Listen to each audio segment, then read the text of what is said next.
Mesdames, Messieurs, ils sont respectivement dans l'alphabet latin les 13e et 14e lettres, mais également les 10e et 11e consonnes, et ont en commun leur statut de consonne nasale. J'ai l'immense honneur de vous présenter, sans plus attendre, le M et le N. Waouh, magnifique programme. Non, attendez, ne partez pas tout de suite. On peut tout de même dire qu'ils se ressemblent en apparence. En effet, n'avons-nous pas tous confondu ces deux lettres au moins une fois lorsque nous apprenions l'écriture, ce formidable art? Un pont de moins au M minuscule par-ci, une barre de moins au M majuscule par-là, et soudain apparaît comme par magie un N. Avouez que, même s'ils ne se ressemblent pas en tout point non plus, il y a un air, des similitudes aussi bien graphiques que phonétiques. Le N est en quelque sorte l'héritier du M, lui succédant comme un prince après un vieux roi dans une dynastie alphabétique. Comme vous pouvez le voir, je pourrais parler de la langue de Molière pendant des heures. Mais il y en a qui doivent déjà se demander ce qu'il leur a pris d'acheter un billet pour venir voir un étudiant se prenant pour un académicien. Et ils ont raison. Alors venons-en aux faits.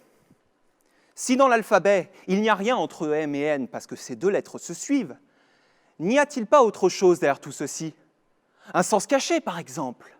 Je suis convaincu que certains esprits avisés ont déjà trouvé, et je salue leur vivacité d'esprit, qui leur a permis de faire le lien entre ces consonnes nasales et nos émotions. Oui, nos émotions. Car derrière M et N se cachent en fait l'amour et la haine. Et on a pour habitude de les opposer, mais je vous l'annonce, l'amour et la haine sont proches psychologiquement. Tout d'abord, ce sont deux passions, ces pulsions émotionnelles qui représentent la base de la théorie psychanalytique. Et ensuite, l'opposé de la haine, ce n'est pas l'amour, c'est la compassion, également appelée empathie émotionnelle pour ceux qui veulent épater leurs proches lors d'un dîner en famille. Et maintenant que ce petit détail psychologique a été apporté, laissez-moi vous faire part d'un constat simple mais révélateur. On peut très bien aimer et haïr une même personne. Il n'y a qu'à voir deux jeunes qui vivent leur première relation amoureuse. Un jour, ils s'aiment à la folie, et le lendemain, après leur rupture, ils se haïssent comme deux ennemis, leurs cris de haine devenant leur dernier mot d'amour, comme le dit Aznavour. Mais ce phénomène n'est pas uniquement valable chez les adolescents, on le retrouve aussi chez les adultes. Et quoi de mieux pour vous parler du processus qui mène à la haine que de vous raconter un mythe grec. Vous savez, ces merveilleuses histoires où tout le monde meurt à la fin. Comme c'est magnifique. Je vais donc vous parler du mythe de Médée. Elle tombe éperdument amoureuse de Jason. Pour lui, elle est prête à tous les sacrifices, que ce soit tuer son propre frère, trahir sa famille, voire son peuple. Elle pense vivre une idylle avec lui, naïvement bercée par la joie béate de la passion. Mais tout n'est que des illusions. Et Jason finit par l'abandonner pour une autre femme. Médée est ravagée, détruite. Son cœur n'est plus qu'un cercueil vide, un cénotaphe. Alors, ne pouvant plus aimer cet homme, elle le hait de toute son âme, de tout son cœur, de tout son être, comme elle l'a aimé. C'est une tornade psychique, une éruption émotionnelle qui la guide. Et alors, elle est prête à tout pour nuire à Jason. Elle ressent une profonde exécration alimentée par des ruminations nauséabondes, des pensées sordides obliquées contre lui. Elle tue alors les enfants qu'elle a eus avec lui, avant d'assassiner la concubine de celui qui l'a lâchement abandonnée. Mais ce serait trop simple de s'arrêter là. Alors en plus, elle brûle sa maison. Perfide, dévastatrice, telle une vague déferlant dans un océan de tourments, la haine a frappé à la porte de son être. Et elle l'a conquis. Que pouvons-nous tirer de cette histoire? C'est parce que Médée a aimé Jason à la folie qu'elle veut maintenant le voir souffrir à tout prix. L'amour devient la haine, alors que la haine était l'amour. Et on comprend mieux maintenant le lien qui unit ces deux passions. L'amour se transformerait-il en quelque chose qui lui est totalement opposé? Bien sûr que non. J'irai même plus loin. L'amour et la haine peuvent devenir tellement proches qu'on peut aller jusqu'à les confondre, jusqu'à ce qu'ils ne fassent plus qu'un. Et pour illustrer ce propos, je prendrai l'exemple du crime passionnel. C'est l'essence même de la fusion entre M et N. On ne peut pas tuer dans ce cas-là par simple haine. Il faut qu'elle soit teintée d'une part un peu plus intense, un peu plus animale, comme de l'amour par exemple.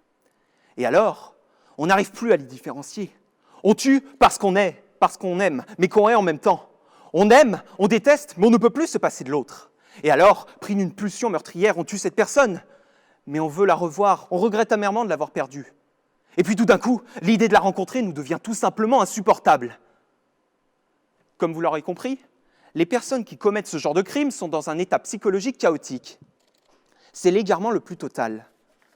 Et là, c'est là qu'on comprend l'ampleur que peuvent prendre les passions.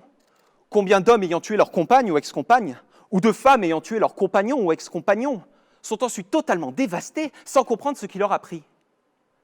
La haine a tout simplement été plus forte que cet amour qui pourtant existait vraiment. Mais cela n'a pas suffi. Bien, je pense avoir été assez exhaustif sur le lien unissant ces deux passions. Mais il y a un détail que j'ai négligé. Car voyez-vous, jusqu'à présent, j'ai parlé d'amour passionné, d'amour charnel, d'un amour qui donne finalement une vision très pessimiste de cette émotion, à base de rancœur, de détestation et de mort. Mais est-ce qu'aimer veut uniquement dire cela ? Bien évidemment que non. Les Grecs, on en revient toujours à eux, utilisaient 3 mots pour définir l'amour. 3 mots différents, oui, vous avez bien entendu. Tout d'abord, Eros.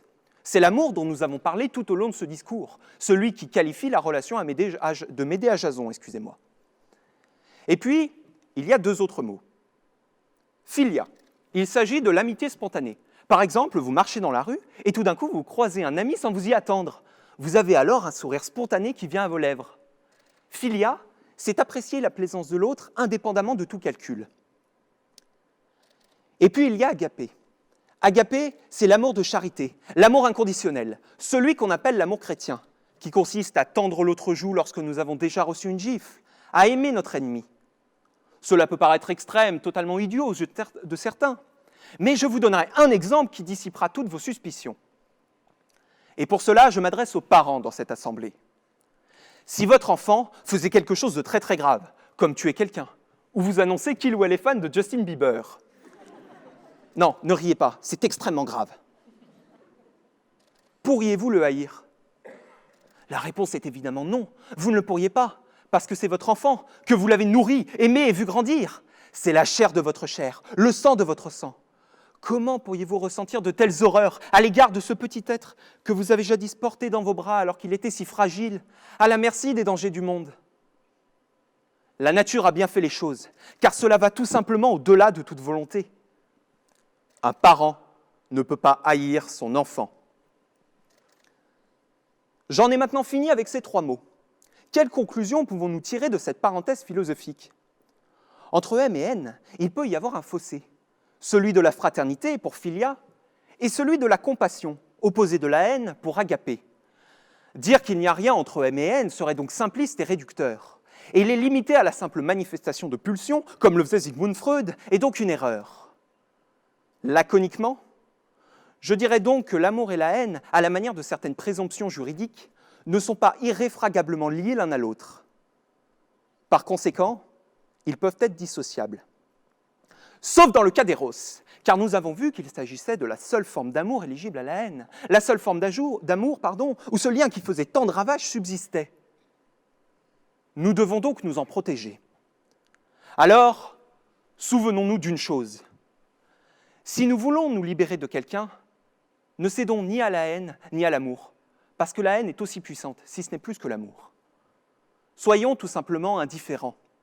C'est en ignorant l'objet de toutes ces passions que nous nous en prémunirons le mieux. Et là, par cette indifférence, nous n'irons ni vers M, ni vers N, mais vers S, la sagesse. Je vous remercie pour votre attention. Merci.